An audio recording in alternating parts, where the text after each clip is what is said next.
Waves and oscillation के lecture 15A में आज हम बात करेंगे डॉपलर इफेक्ट की। The apparent change in frequency of sound waves for an observer when sound source and observer have relative motion is called Doppler effect. The velocity of medium affect the apparent frequency. The Doppler effect is also applicable to light waves. जब आवाज़ की frequency में ज़ाहरी तब्दीली जब observer या sound source या दोनों एक दूसरे के लिहाज से मूव करते हैं, इसको डॉपलर इफ़ेक्ट कहते हैं। क्योंकि साउंड वेव्स जो हैं वो किसी मीडियम में ट्रैवल करती हैं, जैसे साउंड एक जगह से दूसरी जगह हवा के ज़रिए ट्रैवल करती है, तो मीडियम की वेलोसिटी की वजह से भी फ्रीक्वेंसी में चेंज आती है। कंडीशंस ऑफ फ्रीक्वेंसी शिफ्ट, ये फ्रीक्वेंसी में तब्दीली जो है किन शराइत के तहत आती है। Number 1, moving observer and stationary source of sound, कि नंबर 1 ऑब्जर्वर जो है वो मूव कर रहा हो और साउंड सोर्स जो वो रेस्ट पर हो। नंबर 2, मूविंग सोर्स मूव कर रहा हो और ऑब्जर्वर जो है वो रेस्ट पर हो। Number 3, moving observer and moving source, observer move कर रहा है और साउंड सोर्स भी जो है वो मूव कर रहा है।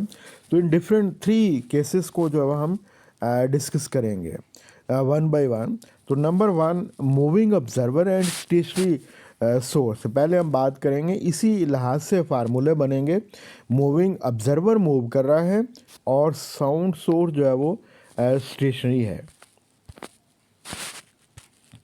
अब देखें इसमें ऑब्जर्वर इज़ मूविंग, ऑब्जर्वर जब स्टेशनरी सोर्स की तरफ मूव कर रहा है तो ऑब्जर्वर या तो सोर्स की तरफ मूव करेगा, उसको टूवर्ड्स कहते हैं, और या वो उससे अवे मूव करेगा। तो पहला केस जो है a case, observer is moving towards, इसी लिहाज से फार्मूले याद करेंगे, टूवर्ड्स पहले अवे बाद में। तो फर्ज करें कि sound are produced by sound source at rest, आवाज़ जो है वो साउंड सोर्स प्रोड्यूस कर रहा है जो कि रेस्ट पर है। Sound waves has a constant frequency F, उसकी है। The wave fronts propagate symmetrically away from the source at constant speed V, this is called speed of the sound wave. तो वेव फ्रंट्स निकल रहे हैं, ये sound source है, इससे ये वेव फ्रंट्स निकलते हैं और वेलोसिटी v के साथ जो है ये ट्रैवल करते हैं। The distance between 2 consecutive wave front is called wavelength. तो 2 लगातार वेव फ्रंट जो है, एक वेव फ्रंट, उसके बाद ये एक वेव फ्रंट, ये दूसरा वेव फ्रंट, इसके दरमियान जो स्पेस होती है उसको वेवलेंथ कहते हैं। The frequency observe by the rest observer, observer rest पर है और वो उसकी एक्चुअल फ्रीक्वेंसी f के बराबर होगी जो साउंड सोर्स एमिट करेगा, और फ्रीक्वेंसी जो है उसका फार्मूला होता है f=v/λ। आप देखें यहाँ ये ऑब्जर्वर जो है ये रेस्ट पर है और ये साउंड सोर्स जो है, ये रेड कलर का साउंड सोर्स है, ये भी रेस्ट पर है।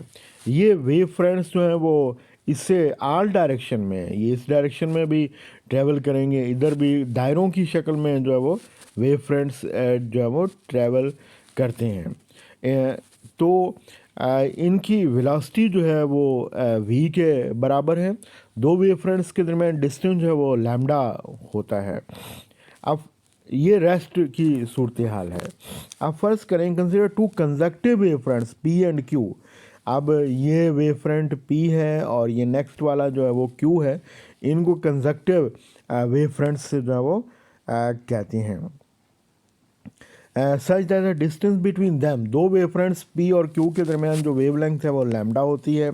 Now assume that observer is at position o at wave front p, the observer moves towards stationary source with velocity v। Observer जो है वो स्टेशनरी सोर्स की तरफ मूव कर रहा है वेलोसिटी v के साथ, and reaches new position o' in time t0 time में वो नई पोजीशन पर पहुंच जाता है। तो तय करदा फासला जो है ऑब्जर्वर का वो s0 = v0 t0। o mean ये छोटा सा o जो है इसका मतलब होता है ऑब्जर्वर।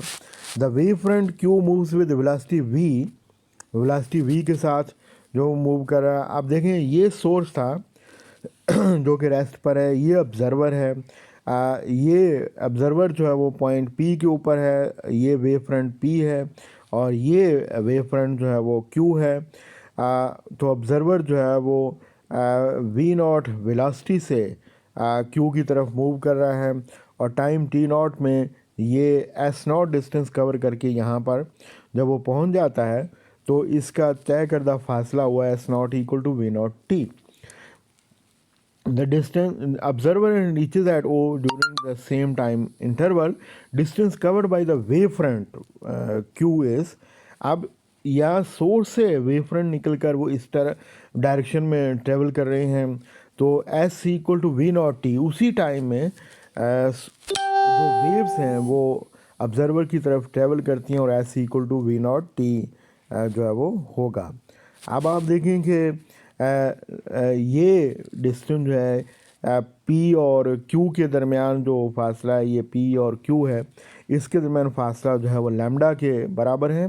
ये डिस्टेंस जो है ये एस नॉट है जो ऑब्ज़र्वर ने तय किया है और ये डिस्टेंस जो है ये क्यू ने वेव फ्रंट ने तय किया है वो एस है। इनकी आप वैल्यूज़ पुट कर दें, एस नॉट की और एस की, और टी नॉट जो है उसको कामन जो है वो कर लिया है। अभी ये आपके पास इक्वेशन 1 और 2 जो है उसको आप इक्वेशन 1 को 2 में जो है वो पुट कर दें, लैम्डा की वैल्यू पुट कर दी है, यहाँ से टी नॉट जो है वो कैलकुलेट कर लें। अब ये टी नॉट जो है इसको रेसिप्रोकल कर लें 1/T नॉट और टाइम पीरियड का उलट जो है वो फ्रीक्वेंसी होती है, इसको ये फ्रीक्वेंसी का फार्मूला जो है वो बन गया है। इस फ्रीक्वेंसी को हम एफ ए कहते हैं। ये डॉपलर इफेक्ट के जो हैं केसेस हैं, ये ए केस है तो उसकी ये फ्रीक्वेंसी है। तो पहले 2 वर्ड्स लेते हैं, बाद में वे लेते हैं ताकि ये फार्मूले आप जो है वो उसी तरतीब के साथ जो है वो याद कर सको। ये टर्म जो है V plus V naught over V is greater than unity, क्योंकि वी की वैल्यू अगर 2 हो और इसकी वैल्यू 3 हो तो बटा जो है वो 2 आता है, तो ये 1 से बड़ा होगा। तो लिहाजा F A is greater than F. Conclusion फिर ये निकला the observer measure higher frequency when is moving towards stationary source. Observer जब स्टेशनरी सोर्स की तरफ मूव करता है तो वो इंक्रीज फ्रीक्वेंसी जो है वो रिसीव करता है। अब बी केस की बात करेंगे, observer is moving away from stationary source. उसी तरह ऑब्जर्वर जो है वो अवे जो है वो मूव कर रहा है। तो उसमें आप देखें कि ये सोर्स है, ये पी और क्यू जो है वो वेव फ्रंट्स हैं जो कि सोर्स से निकल रहे हैं। ये ऑब्ज़र्वर है ऑब्ज़र्वर अब अवे मूव कर रहा है सोर्स से, उससे दूर जा रहा है। दो वेव फ्रंट्स के दरमियान पी और क्यू के दरमियान जो डिस्टेंस है वो लैम्डा होता है, ये इसकी जो वो वेलोसिटी है। ऑब्ज़र्वर यहाँ पर था पी के ऊपर और वो टी नॉट टाइम में मूव करके यहाँ पहुँच गया है आर वेव फ्रंट के ऊपर और ओ डैश डिस्टेंस हुआ। ओ डैश डिस्टेंस जो है एस नॉट के जब वो बराबर हुआ तो फिगर से ये एस डिस्टेंस जो है ये वी टी नॉट हुआ।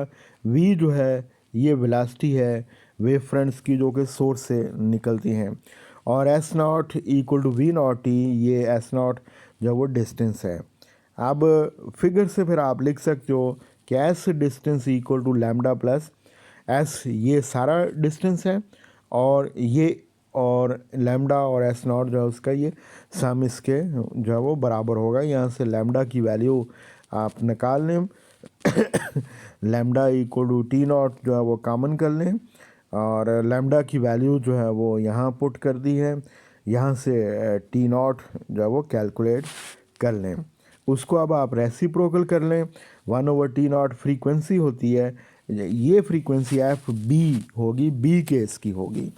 अब चूँकि ये ऊपर v माइनस वी नॉट हो रहा है तो इसका आंसर 1 से कम आएगा, इट लेस देन यूनिटी, लिहाजा F B is less than F. Conclusion इस केस का ये निकला कि the observer measure lower frequency when is moving away from the stationary source. जब स्टेशनरी सोर्स से ऑब्जर्वर अवे मूव कर रहा है तो वो डिक्रीज्ड फ्रीक्वेंसी जो है वो रिसीव करेगा। अब ये केस वन जो है जिसमें ऑब्जर्वर जो है ये सोर्स है, ऑब्जर्वर जो है सोर्स की तरफ मूव करता है टूवर्ड्स और अवे मूव करता है तो फ्रीक्वेंसी, जब टूवर्ड्स मूव करता है तो एफ ए होगी और जब अवे मूव करता है तो एफ बी होगी। ये चेंज फ्रीक्वेंसी, इसी को जो वो डॉपलर इफ़ेक्ट कहते हैं। अब नेक्स्ट लेक्चर 15B पार्ट में हम देखते हैं कि ऑब्जर्वर जो है वो रेस्ट पर है, सोर्स जो है वो पहले टूवर्ड्स और बाद में अवे मूव करेगा तो फ्रीक्वेंसी चेंजेस क्या आती हैं। चलें हम चलते हैं लेक्चर 15B में।